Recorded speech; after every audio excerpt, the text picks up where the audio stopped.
এরা হত্যা করে লাশের উপর দিয়ে ক্ষমতায় যেতে চায়, পুরো কায়দায়, ফ্যাসিস্টদের কায়দায় তাদেরকে রুখে দেওয়ার দিন হচ্ছে আগামী 12ই ফেব্রুয়ারি। এমন কোন প্ল্যান আমরা বাংলাদেশে বাস্তবায়ন হতে দিব না যা বাংলাদেশে আমার আধিপত্যবাদী রাজনীতি তৈরি করবে। নিজেদের জীবন থাকতে আমরা সেই প্ল্যান বাস্তবায়ন। শেরপুরে আমাদের এক ভাইকে হত্যা করা হয়েছে। এরা হত্যা করে লাশের উপর দিয়ে ক্ষমতায় যেতে চায়, পুরো কায়দায়।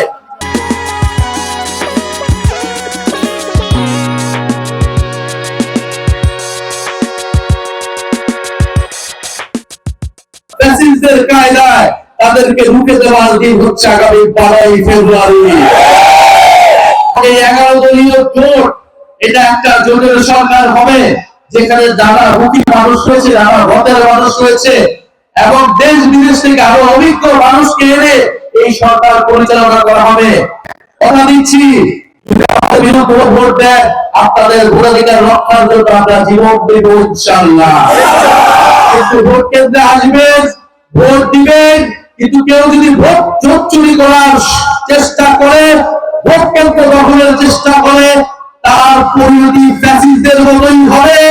আগামী 12ই ফেব্রুয়ারি এরকম কোনো চেষ্টা করা হলে আরেকটি 5ই আগস্টের বিপ্লব হয়ে যাবে ইনশাআল্লাহ। আমার বিদেশি নাগরিক যারা রয়েছে তারাই যদি সব করে যায়, তাহলে এই বাংলাদেশের কোনো পরিবর্তন হবে না।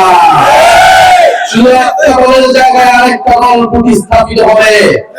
বাংলাদেশের মানুষ সেই কারণে গণঅভ্যুত্থান করে নাই, জীবন দেয় নাই, রক্ত দেয় নাই।